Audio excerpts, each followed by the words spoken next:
안녕하세요. 일신사입니다.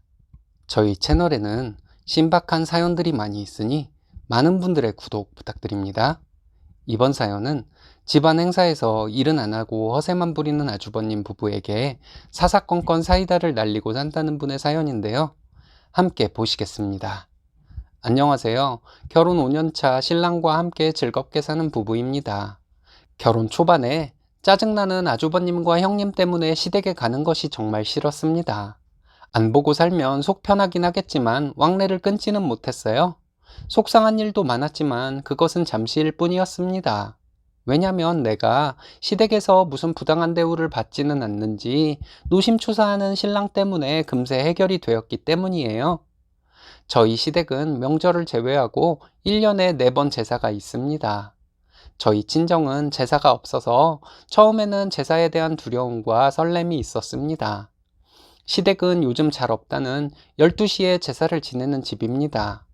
첫 제사 때는 제가 출근을 일찍 하는 때였는데 평일 12시에 제사를 지낸다는 말을 듣고 다음날 걱정이 되더군요.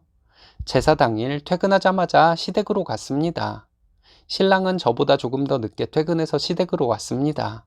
가서 보니 어머님이 제사 음식을 어느 정도 해 놓으셨습니다. 저와 신랑은 둘이서 전도 부치고 과일 손질도 하면서 제사 음식을 만들었어요.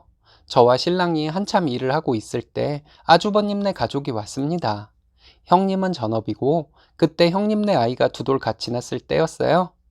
형님은 아이 핑계를 대고 집에 있다가 아주버님 퇴근하고 함께 온 것이었습니다. 형님은 그렇게 늦게 와서도 일은 안 하더라고요. 아이는 혼자서 TV도 보고 가져온 장난감을 가지고 놀기도 하는데 형님은 아이를 눈으로만 보면서 아이를 돌봐야 한다는 핑계로 주방에는 얼씬도 하지 않았습니다. 아주버님은 물론 남자가 무슨 제사 음식을 이런 표정으로 놀고 먹고 있었습니다. 8시도 안 돼서 형님은 아이 재운다고 방으로 들어가더군요. 그런데 저는 그 전에 아이가 10시 이전에 자는 것을 본 적이 없었습니다. 신랑이 시어머니께 아이 늦게 자는 것을 뻔히 아는데 형수가 어지간히 일하기 싫은가 보다고 말했어요. 신랑이 그 말을 할 때 아주버님이 주방에 와서 접시에 전을 덜고 있을 때였습니다. 아주버님은 애가 몸이 별로 안 좋아서 그렇다고 하더라고요. 아주버님의 그 말도 안 되는 실드에 제가 땡땡이 방금 전까지만 해도 뛰어놀던데요. 다들 일하고 있는데 형님이 일은 하기 싫고 눈치는 보이고 해서 아이 핑계대고 들어간 거예요. 라고 말해버렸습니다. 형님 하는 짓이 밉살 맞잖아요. 신랑이 너도 눈치챘어? 형수님이 제사 음식 한 적이 없긴 해. 운동을 그렇게 열심히 하는 사람이 명절 전날에는 꼭 몸이 아팠어. 아주버님은 뭔 말을 그렇게 하냐고 하고 신랑은 틀린 말 했냐고 서로 으르렁거리는데 금방이라도 싸울 것 같아서 제가 신랑을 좀 말렸습니다. 친척들도 곧 올 시간인데 싸우면 곤란하잖아요. 그리고 신랑과 저는 마음을 진정시키면서 다시 제사상 차리는 일에 집중했습니다. 친척분들도 오시고 제사도 무사히 다 지냈습니다. 생각보다 제사는 오래 안 걸리더군요. 12시 반쯤 피곤하기는 했지만 밥은 먹고 가라고 하시는데 배도 고프고 해서 먹고 가기로 했습니다. 신랑은 빨리 가자고 했지만 저는 정말 배가 고파서 그냥 나왔다면 편의점 도시락이라도 사가지고 와서 먹고 잤을 거예요. 밥을 먹으려고 앉았더니 형님이 슬그머니 나오더군요.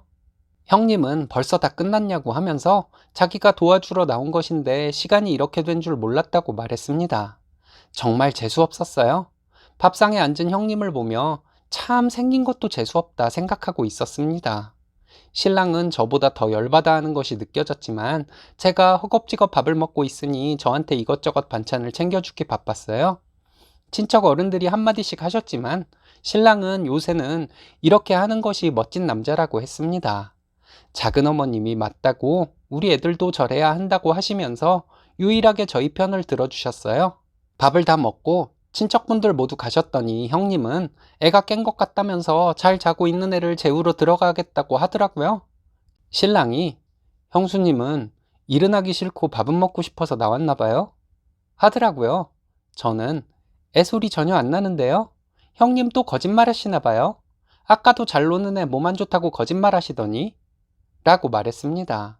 어머님은 안절부절 못하고 있는데 아주버님이 애가 있어서 그런 걸 가지고 그러냐? 이러는 찰나 신랑이 그럼 형수님 애 재우고 나와서 다 치우고 가세요. 엄마 시키지 마시고요. 형, 우린 아까 일 빡세게 했으니까 먼저 갈게. 라고 말하며 저에게 갈 준비를 하라고 했습니다. 아주버님, 형님, 저는 내일 일찍 출근해야 해서 먼저 갈게요. 라고 했는데 나오면서 신랑이 엄마도 형수님 꼭 시켜. 엄마가 맨날 알면서도 넘어가 주니까 형수가 저렇게 거짓말하고 핑계나 대지. 형, 형수가 애 봐야 해서 못하면 형이 하고 가. 우린 이만 갈게. 이러고 나왔습니다. 다음날 피곤하긴 했지만 신랑이 어제 고생 많았지 미안하다 하는 카톡 한마디에 피로가 싹 날아가 버렸습니다. 그 뒤로 형님은 한동안 제사에 아이 핑계를 대면서 아예 안 오고 아주버님 혼자 왔어요.